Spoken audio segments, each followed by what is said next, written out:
All right, bet. This is Too Wavy, and you're listening to WSJU Radio on iHeart. Welcome back to another episode of What's the Wave. I got a crazy episode planned for today. I first want to shout out everybody rocking with us. Truly, truly grateful for all the listeners. You can listen to any podcast, and you chose to come kick it with Wave, so that's always a good thing. I'm also grateful for the special guests we got in the building today. Now, this is somebody who I've had the pleasure of listening to for quite some time now. And from the first little sound bite I heard, it was an Instagram reel. I instantly resonated with him. His philosophies, his consistent message to the world. This is somebody who speaks with conviction, who speaks with urgency and power on the side of truth and righteousness, and we commend that here at What's the Wave 100%. It isn't easy to stand on that side in this day and age. We all know that. Also, while embracing the dark side, and it ain't just all about being light. You embrace the dark side, embrace the shadow, have the awareness to not let that consume you. It's even harder to present yourself as articulate, powerful, and motivational as this man has continued to do for years. So I'm honored and grateful to have the opportunity to build with what I think one of the most influential thought leaders, consistently giving game on the daily, the good brother, Kyd Works. So thank you for being here. I appreciate you. That's probably one of the illest intros I heard. Damn, that's dope for me. I appreciate that, man. Welcome to St. John's. Welcome to WSJU Radio. Thank you. It's a pleasure. So how's 2023 been treating you, man? 2023 is a continuation of 2022, man. It's abundance. It's a personification of all that I've been building and visualizing for the past 13, 14, 15, 16 years. Okay, cool. Just watching it literally come to fruition over the time period of that 16 years. So for me, 2023 it's just part of the long day. I'm on one long day right now. Right. That's my philosophy. It's sun up, sun down. That's how I think about it and look at it. But you said it's been a long journey that you've just been continuing. So I want to talk a little bit more about like the beginning of it. Who is Kyd Works? What is Kyd Works in terms of the acronym? And what that means and who are you at your core? Kyd Works is knowing your damage works. I am the amalgamation of my ancestors. I'm the amalgamation of all of the thought leaders and the mentors and the trainers and the guys that I've had in this physical lifetime, in this journey of life that I'm on now. I'm the amalgamation of all of the pain points that I've taken the time to traverse again and observe so that I could manifest in real time a version of myself that I could not only be proud of, but in a sense, I'm always not chasing, but I'm always working towards building something that I know is unattainable, but that journey in and of itself has become so rewarding that I'm just the journeyman. Right. I'm a lost soul in a world full of lost souls searching for acceptance through cell phones and consoles. Got you. Keeping that shit simple. I'm glad that you just brought that up too, because I wanted to ask, the lost, that's a big part of your brand, and I wanted to just go into that deeper. Who are the lost, and why do you feel like it's important to be the spokesperson for them and to kind of, put so much into that? I mean, when this first started, I looked at the lost as, because it started in prison for me. Okay. Lost Dynasty started in prison in 2012. Shout out to Shy Money. Shout out to Milo. Shout out to Raheem. Shout out to everybody on Life. Shout out to everybody on G Block still. Elmira.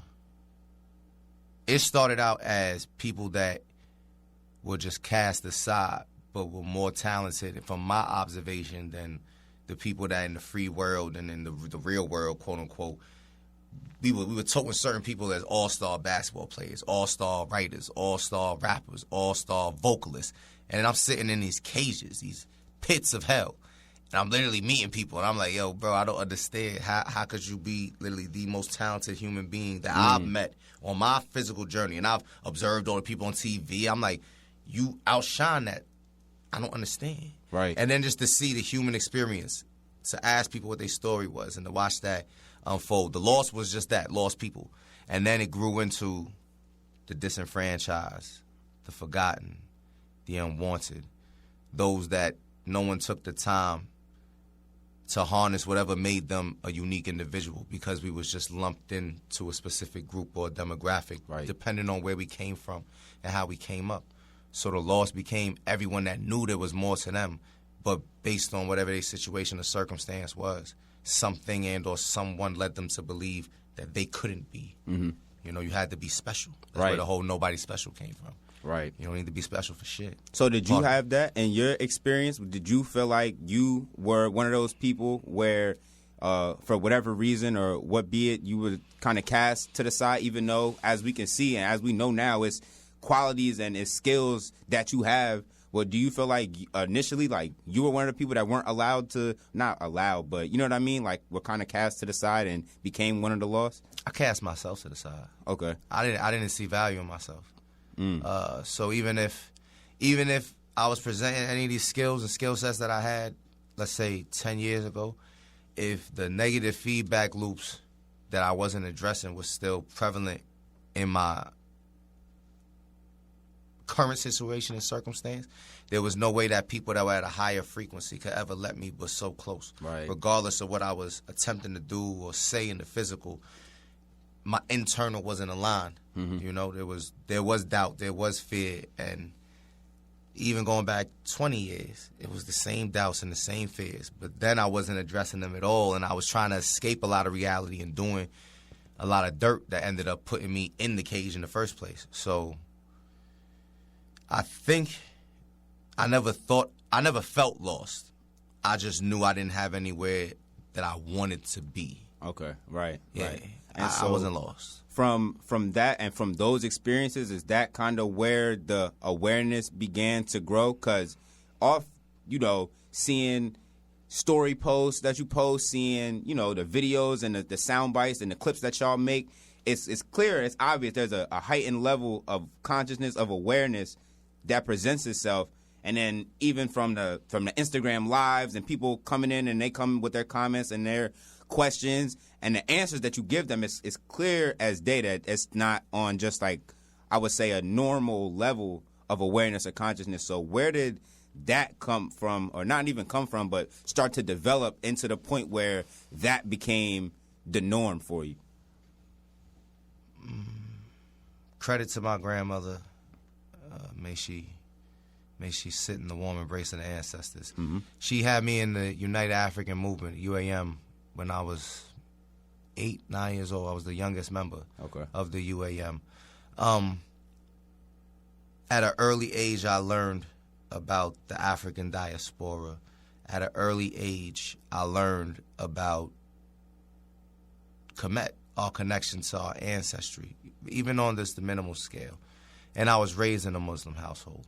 So my approach to everything was always supposed to be, at least how I was taught, from the standpoint of, do I understand it first, and have I reached a point that I can overstand it, that I not only have that personal, anecdotal, or observational experience, but the secondary and the tertiary level of observation and experience that comes from not emotionally attaching to an experience, just allowing it to be.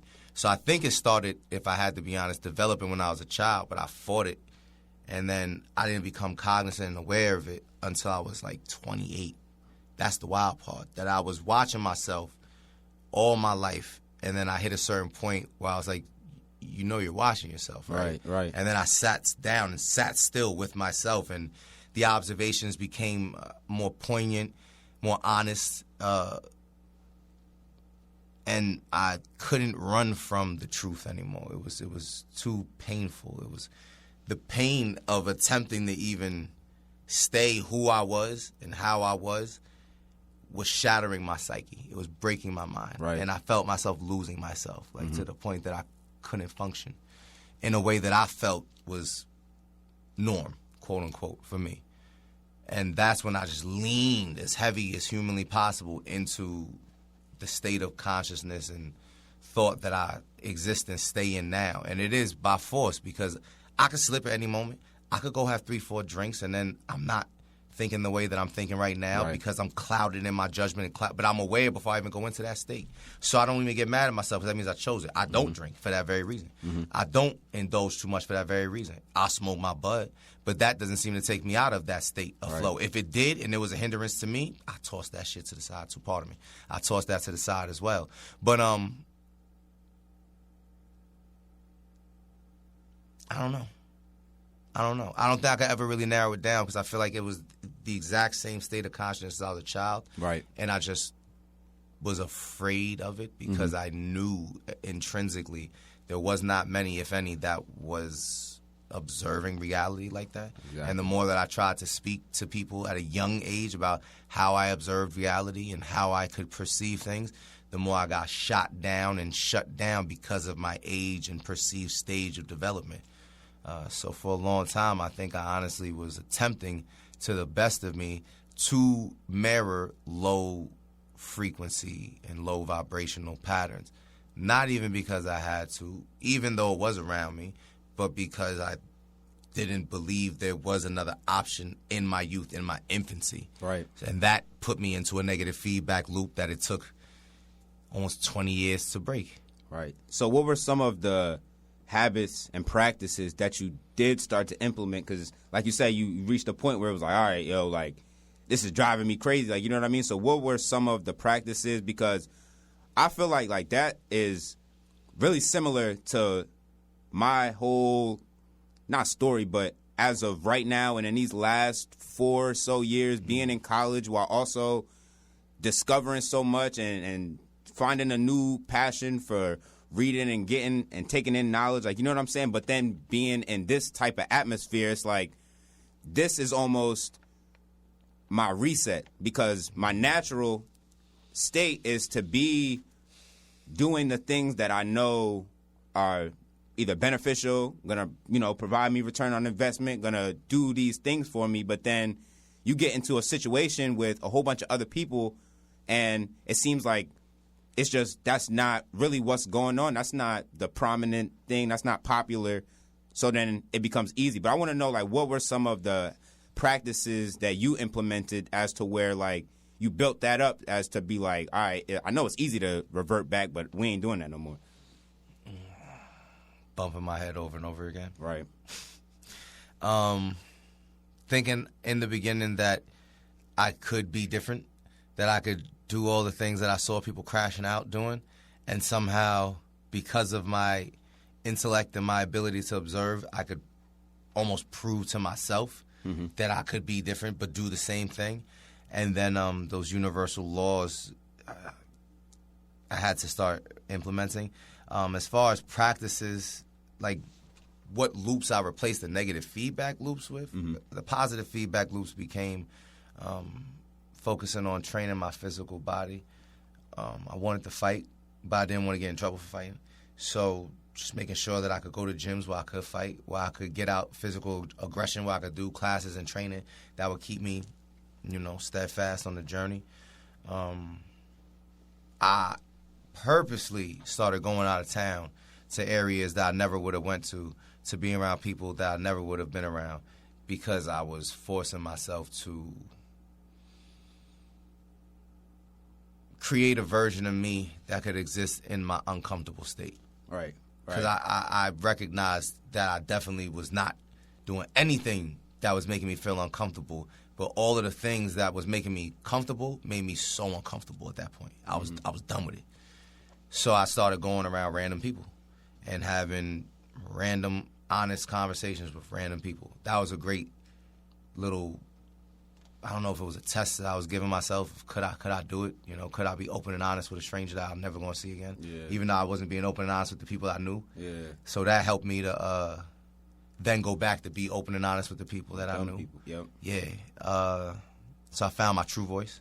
Because I had a voice. Everybody got a voice. Everybody talk. Everybody chat. But so many of us ain't speaking not even a semblance of truth.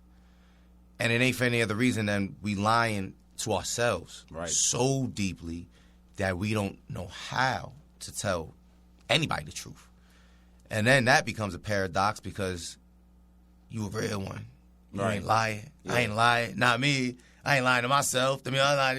So it's so many loops that I just started observing myself to be in real time. And then to break the loops, I just started observing the loops, writing down what I could see. Journaling saved me because I started that in prison. I always wrote music, so journaling really wasn't a stretch. It was just lyrics without a beat. Exactly. It was a whole lot of lyrics, no hook, no chorus. And it just kept going, and I was able to observe myself. And then the whole people, places, and things, taking it serious.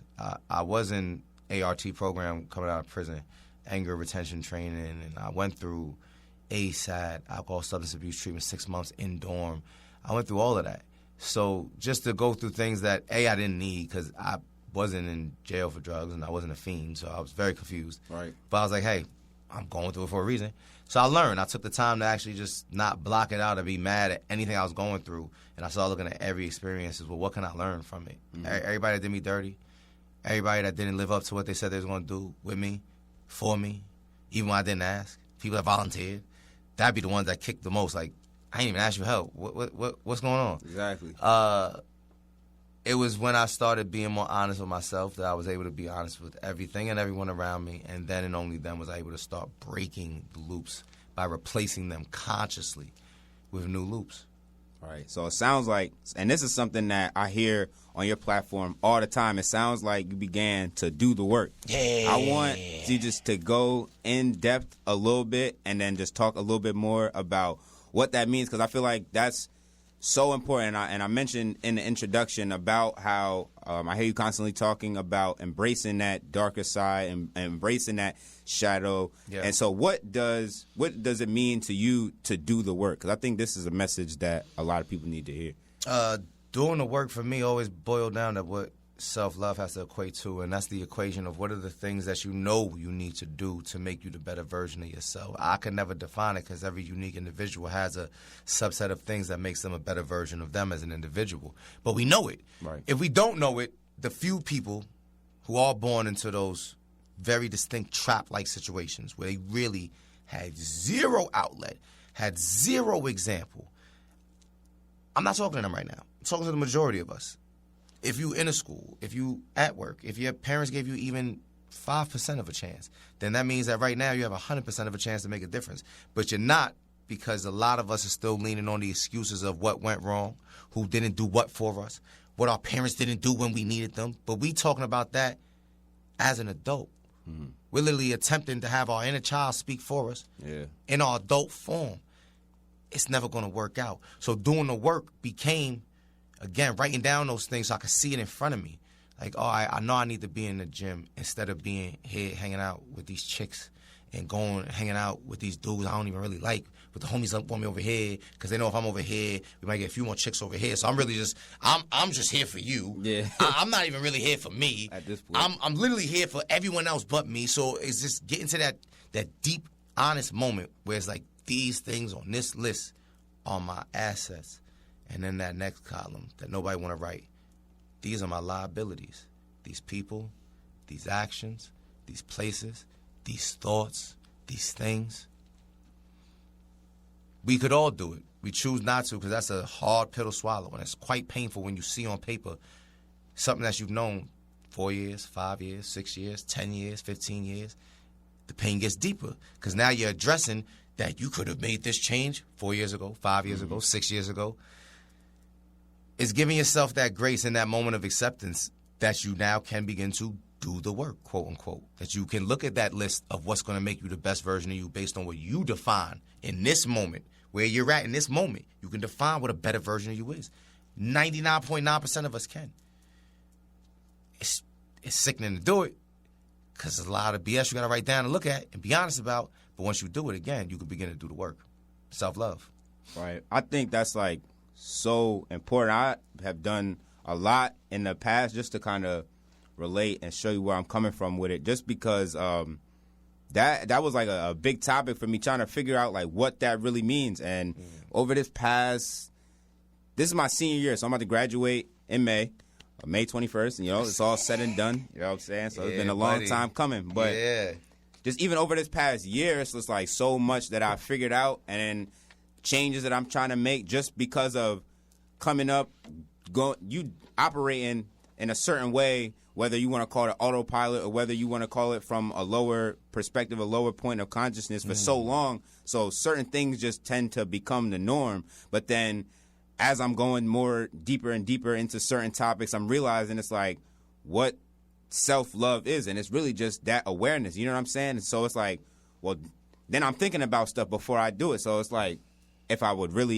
did love myself, I wouldn't do X, Y, and Z. I wouldn't do this. If I did, I would do this because that's what that means. And it's like, it goes into everything you do. It goes into the activities. It goes into, like what you eating. But eating is more than just food. It's mental diet. Like, it's all type of stuff. You know what I mean? So it's like, that's a big thing for me, like that self-love thing. And I constantly go back to that, and that's one of the things that the dialogue that is always playing over again in my head. It's like, if you did, then you wouldn't do that. And just that, that level of awareness, that makes things easier, because if you can kind of develop that relationship with your, your inner being and stuff, like, then it doesn't create conflict. It's not a conflict that you want to do the things that are beneficial to you. You know what I'm saying? But it's all a process, and it's like, it ain't gonna be done. You know what I mean? It's a work in progress always. But that's just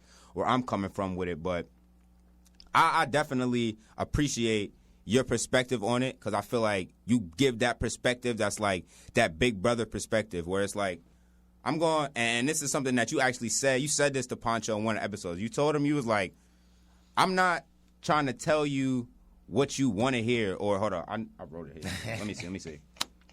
You told her, I'm not here to tell you what you want to hear. Yeah, but that's like exactly what I'm saying. That's real. So it's like, I thought that was real profound. But can you just explain what you meant by when you said that? Because a lot of people, they hear that and be like, well, what do you mean? You don't want to, but it's not even deep. It's really straightforward. You know what I'm saying? When you think about it, but maybe everybody. People want to make it deep. Right. Because people don't want things to be black and white. For the benefit of our excuses and for the survival of the weakest version of ourselves, we create gray area.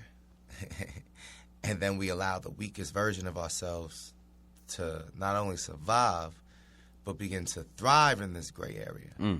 And then for those of us, because I'm not alone and I'm not special, there's so many examples of those that choose greatness in real time, everything becomes black and white. It's almost instantaneous. What happens to the gray? Right. Oh, there was never gray. I only allowed there to be for my own benefit, so that this excuse that I'm about to drop on you about why I couldn't do what I told you I was going to do June 1st, and now we in October, and we're going to pretend and play that game where, because no one's talking about it, I hope you don't remember. Right. But I know you do, because I see in your eyes, every time you look at me, you're still waiting for me to do what I said I would. How could I be here to tell you what you want to hear when 9 times out of 10, you are unconsciously operating at the lowest frequency possible? Now you're around someone that in real time can observe your patterns, your behaviors, write them down for you if need be, give you the notes, so if you really want to make the change, here you go. So as time progresses, if I see a relapse or you regress, it behooves me to maintain who I am and how I am. So in every moment that you attempt to create gray area and pull me in, I have to shut you down and tell you what you don't want to hear. Right. Might hurt your feelings, might upset you, might even confuse you. But it shouldn't, because on June 1st, I told you who and how I was. You chose to forget October something. I ain't changed yet. So I can never tell nobody what they want to hear, because I'm not looking for nobody to tell me what I want to hear. Tell me what I need to hear in real time. If you're not here for that, then I'm not even sure why we near each other. Right. Because that's where I'm at on my journey. And this is my choice. And I have a criteria of who, how, and why to be around me. Why should I lower it? Shouldn't. And that's where reality kicks in every day for me. So for those that are around me, when I'm extending myself and I'm giving my optics, the tools I've developed, built, uncovered, unearthed, and 9 times out of 10, I don't charge. And then for those that got the bags that I do charge, they the happiest to pay. But it's usually the people I don't charge that'll show me. They don't recognize the gem. Mm-hmm. So I never would tell a person what they want to hear, because in that moment, I took away my benefit for myself, period. Right. This is me being selfish, so I can stay true to me. Because if I got to try to put this weird mask back on, now my day is going to be off when I review it at night, because it's this glitchy moment where I wasn't me for the benefit of what? The weakest version of you? That's going to eat me away like a cancer. Right. My mind won't let it happen anymore. So I'm vigilant and I'm diligent. And that's why I say those words, and that's why I write it down. Because for me, and I tell everyone the same thing, find who you choose to be in this lifetime. That's your circle, right? To find those that are willing to stand in it. Then you create the square, how you box it off to protect yourselves. And then someone has to become the watchdog, right? Or else, is your square really protected? Right. I'm the watchdog. No more, no less. I'll let the hunters and the gatherers be the hunters and gatherers. I'm just the watchdog. I observe. Shit gets wonky, I handle it. Mm-hmm. That's my job. Right. That's my ancestral line and design. I accept my role. That's deep. That's like I said, it's necessary though, and I just like again I commend you for that and being willing to stand in that, because there's a lot of people, they're not so willing to stand in that, because like you said, it's a hard pill to swallow. It's hard to be that person who's gonna show up every time and be the same every time. Yeah. Because it gets hard. You may not feel like it this day, but that's the discipline. And another thing I just want to point out, you got the affirmations on the water bottle. Mm-hmm. Can we talk about the affirmations on the water bottle? That's my first time seeing that, but I like that. Yeah. What was the thought process behind that?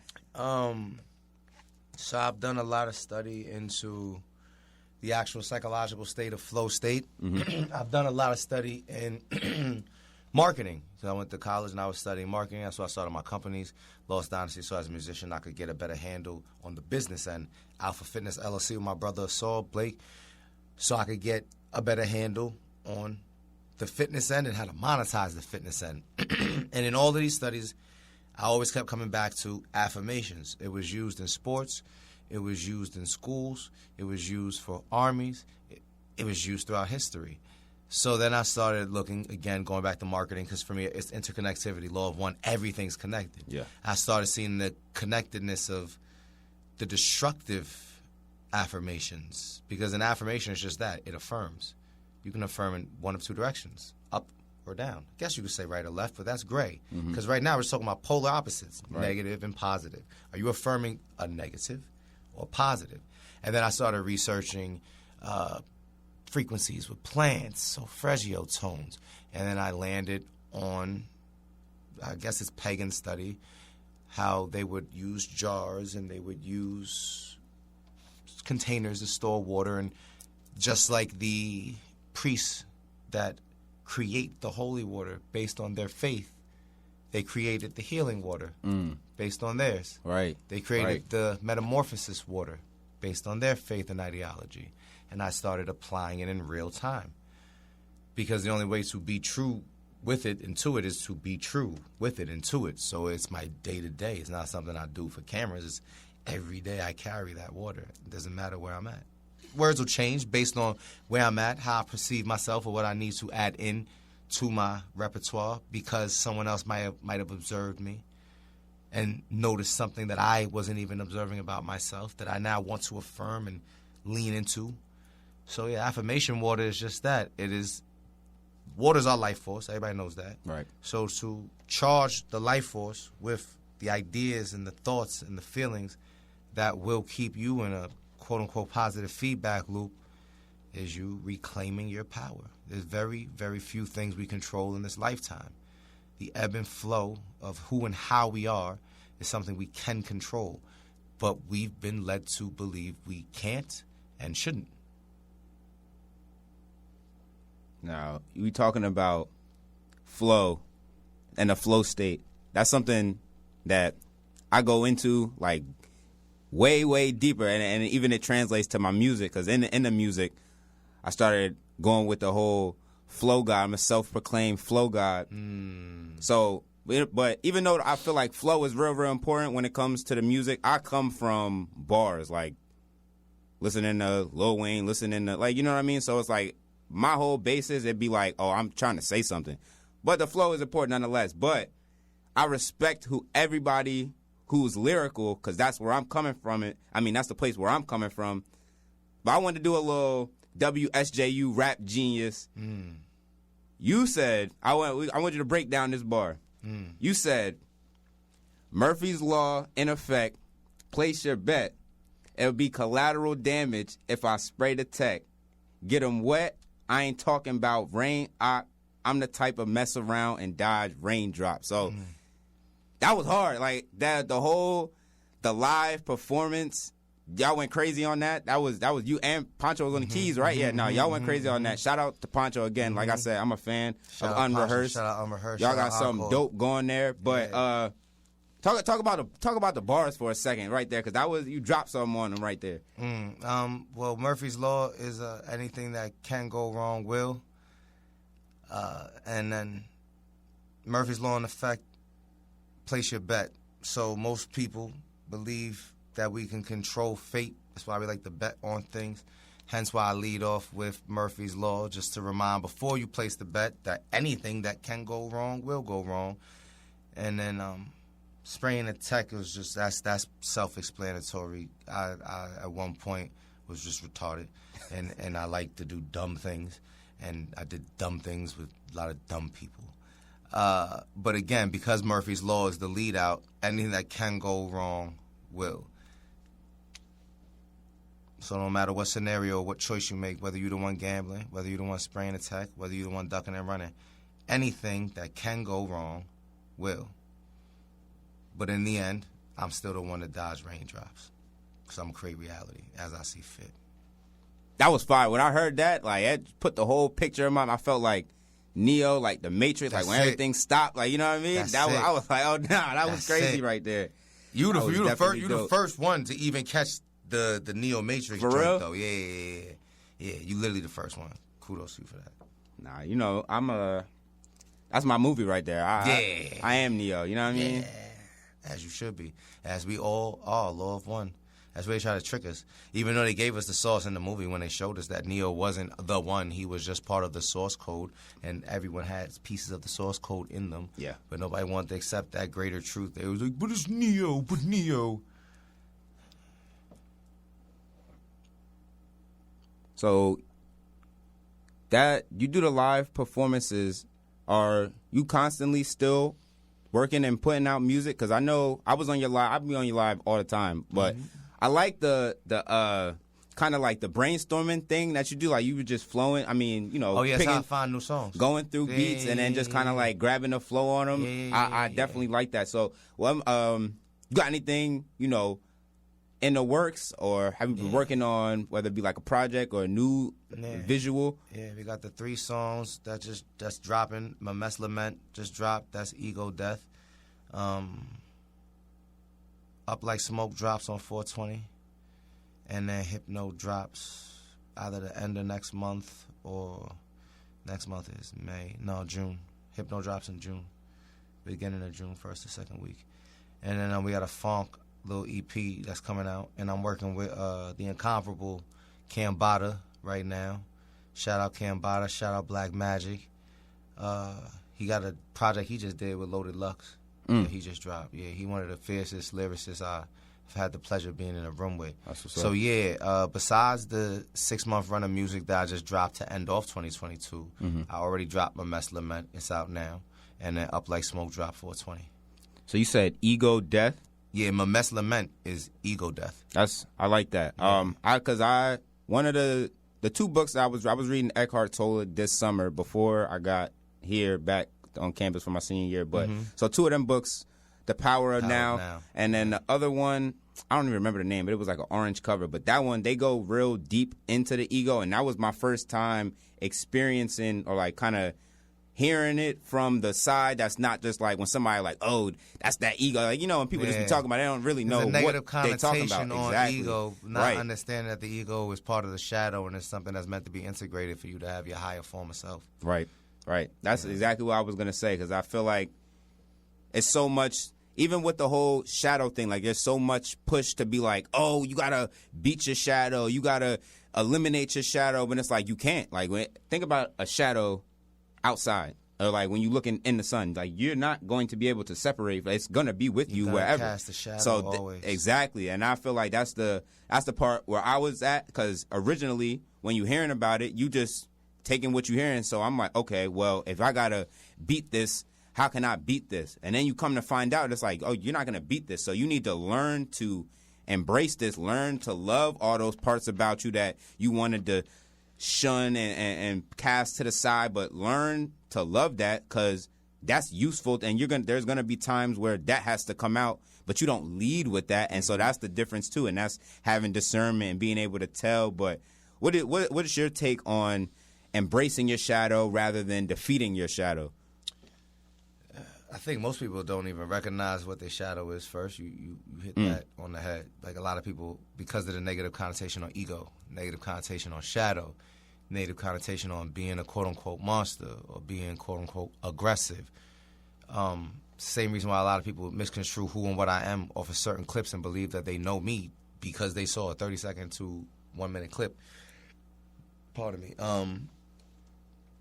The shadow in and of itself is the habits that we don't enjoy, that we are possibly synced into, looped in, the mannerisms that we don't find benefit from exhibiting, but we do nonetheless.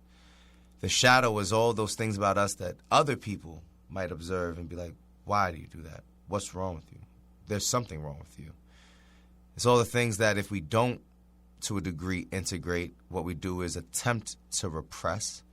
And through that repression is how we create the fissures in the mind, the breaks in the mind, the versions of self that have to exist in the shadow. Now you exist in real shadow that you create because you don't think you can be you in real time. Mm-hmm. There's so many parts of ourselves that we're afraid to admit exist, but they do. And since it's a part of us and we exist, then it still does. Right. So then the question becomes, who are you around these other people if you can only be you in the quote-unquote shadows?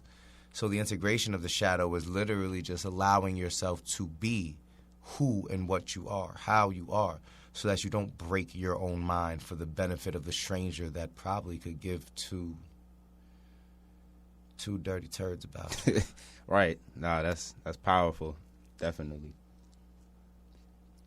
But I once again wanted to congratulate you, all your successes. This, I feel like, is just getting started in terms of this new wave and where it's transitioning. Like like the whole star of a show, you know what I'm saying? Like I know that's like a crazy feeling, but it's like this is like regular, like, you know what I mean? Like you did that speaking with BET, which you just posted on your page, but I watched that full video talking about the Willie Lynch letter, talking about like real truth and stuff that's like they want to sugarcoat stuff and make it seem like, yeah, we activists and yeah, we doing it, and then it's like, okay, but you won't go to the root and address it. But I thought that was like profound, and even to have the dude come and stand Morrison up, and that's what I thought too, because when I watched it, I'm like, yo, I recognize him. Morrison, and so that's why I'm like, wow, like that was a powerful moment. How did that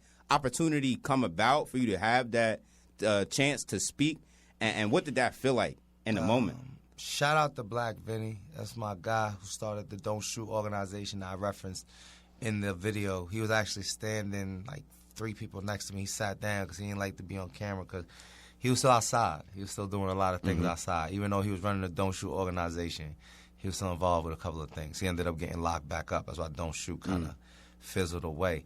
But the opportunity came because he was tapped in with a couple of people, and then he got the call about it. And he knew that I was a mouthpiece. So he was like, yo, come on, we're going to have you come talk. Okay. So then I already know I was going to talk when I got there. And I just started listening to everybody as they was talking, because I got to talk at the very end. And I said what I said because I was calling them out. That was the point of it. Mm-hmm. Like, I just came home from prison. I got $40, but I'm doing what I can. What are y'all doing? Who's who's bridging the gap? Right. That's why, it was great when Jay Morrison stood up. But now, all these years later, did you bridge that gap, gang? Did you? Because I don't got the bread you got. Right. My face wasn't. In fact, the producers of BET wanted me back. But I guess when they saw who and how I am, where the follow-up phone call came. I remember everybody talked to me, exchanging the numbers, all of that. Because in real time, I'm like this not for cameras. Right. I'm like this off camera. In fact, I turn up a lot more off camera. I want to go a lot harder off camera. Let's do the real work now. Right. And all of a sudden, everybody fizzles away. Wow, what happened? Gang, what happened? That's why I posted it again. And when I'm at 50K, I'm going to post it again. And when I'm at 100K, I'm going to post it again. Because I was just sleeping on the floor a few months ago. My girls, my kids is in bed. They good. But I'm still hustling and grinding just to get it and make ends meet. But I'm still going to put feet to the ground every day and work with human beings in real life and plant seeds and water human beings in real life. So that's cool, everybody getting their bag in all these years who bridged those gaps. Right. Rest in peace to the cuz. We had Nipsey, but he gone. So again, who bridging the gap? So I'm doing the best that I can day to day to now bridge those gaps. But I'm going to still call out all those that supposedly is in positions of power and got the bag and got the opportunity. Because it's cool, you keep creating wealth. But if you're still just creating wealth amongst the wealthy, then it ain't even about race no more. Mm. In fact, it never was. Right. Because they're gatekeepers of knowledge. They're gatekeepers of supposed secrets. But they ain't secrets. And the more I learn, the more I just expose them and give out the information. Because I've been outside, and I've been saying the same thing for years. So the question become, if I was so right in 2015, what happened? Right. That's a good question. So how did it feel? It felt cool, I guess. But I didn't really think about it.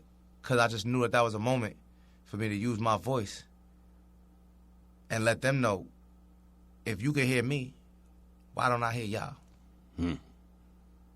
Right.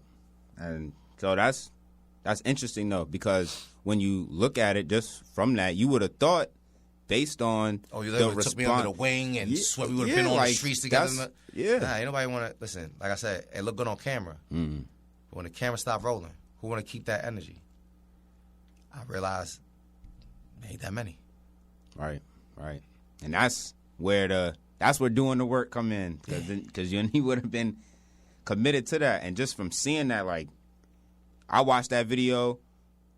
I'm talking about it now. Now I'm talking about the Willie Lynch letter. Now I'm sharing that with people that have never even heard of that before. You know what I'm saying? So it's like, you definitely providing that spark. And I just want to say thank you, because it's so much game that you drop, that I taken, that I'm sharing with my circle. I'm like, look, this is like, you seeing it here, and this is like just reinforcing what I already told y'all. And I'm like, look, it's coming. Look who's coming from now. But just to see all that stuff is like, it's crazy. And the podcast is going crazy. Even from, I think the first reel that I saved, maybe it was from December of 2022 or January of this year. And I forget exactly what you said, but I say it's saved on my Instagram. And I used to go back to it, because it'd be like certain things that's like, when you hear it, it felt like I was supposed to hear that at that time. But I'm going to go back and find it after this. But it was, from the moment I seen that right there, I was like, nah, I got to tap in. I got to build, because that's where I be coming from with a lot of stuff. It sounds like it's coming from the same thing. And so that's why I wanted to bring you here. I wanted to learn more about your story, how you got to be in that position, because that's what I see for myself. Like, I've been doing that amongst small groups. Like, all my friends know that that's how I am. That's what I talk about. I'm not really too concerned with the regular, like, just like BS and stuff, because I know where I want to go. I know where I came from, and I know that that's quite the gap. You know what I'm saying? So it's stuff that has to be done, but we doing it, and you are quite the example of somebody who's doing it, and so that's why I want to bring you on here, commend you for everything that you have done, that you're going to continue to do. Yeah. We warming up, bro. Right, that's what I'm saying. We got 2 more shows coming. The Lost Dynasty channel got 2 shows about to drop. Oh, that's what's I got up. a show with Cam Bada. I ain't gonna spoil the surprise, but I got a bunch of dope people who've been pivotal in our hip hop community for decades. So I got some legends that's about to tap in, and you know my goal will always be to get the pain points from them, because I know that's where the universal language is. You know, I don't want to hear your glitz and glammy stories. That's great. Right. Hey, let VH1 get that. Yeah. You know what I mean? Let HBO get that. I want to hear about that horrible night when you was questioning whether you was going to jump off that bridge or keep yourself here, and you made the decision to stay here because of what, and that's what I look for. Because of what? Because of who? Because of why? What's your why? So yeah, the work for me, man, we just getting warmed up, because the deeper I get into this matrix, and recognizing that there is no leaving the matrix, bro, because it's just layer upon layer of matrices. Yeah. The question becomes, are you going to become an architect? Are you going to be Neo, Trinity, or just one of the lost souls waiting to be saved by the shepherd that's never coming? At some point, we recognize there's a choice to be made. 2020 opened everybody's eyes. The veils was lifted. 2021 was a restructuring. 2022, we got the work. And now we seeing where the work brought us. That's a fact. That's 100% right there. We get into that point. We gonna wrap it up in a little bit. But before we do, is there anything that you would like to announce, shout out, promo? I know you just did talking about the channel, but anything else in terms of, you know, any ventures that you got going on, anything that you just wanted to throw out there? We here for it. Yeah, for sure. Alpha Fitness 914. Make sure you tap in. Alpha Soul. We have a bunch of literary works on the way. Children's books on the way. Children's Book of Affirmations on the way. That's dope. Yeah. That's dope. Yeah, we are all done with the specs on that, so I can talk about that, because it should be, you know, to market in the next 60 days, I would say. 60 days and 90 days max. Music. We got some festivals coming. I'm not sure the lineup. We working on that. So I'll have a lineup of festivals coming up soon. Shows. We're going to get the lineup for that. And music, new visuals, new everything. Just more content. Content is king. And we're going to be outside talking to the people soon. You know, a lot of street interviews coming up. Okay, word. Oh, yeah, I definitely want to see those. Yeah. That's what, yeah. Yeah, it's about to get interesting. It's about to get interesting. Summertime's coming, man. I expect to see you out there with me. Oh, yeah. Oh, for sure. I'm going to need you out there with me. Let's do it. Let's do it. Work. Bet. Hey, but that is going to do it. Another episode of What's the Wave. I had the pleasure of talking to Kyd Works today. Rise at the loss. Until next time, I'm Too Wavy, and this is What's the Wave. Cheer.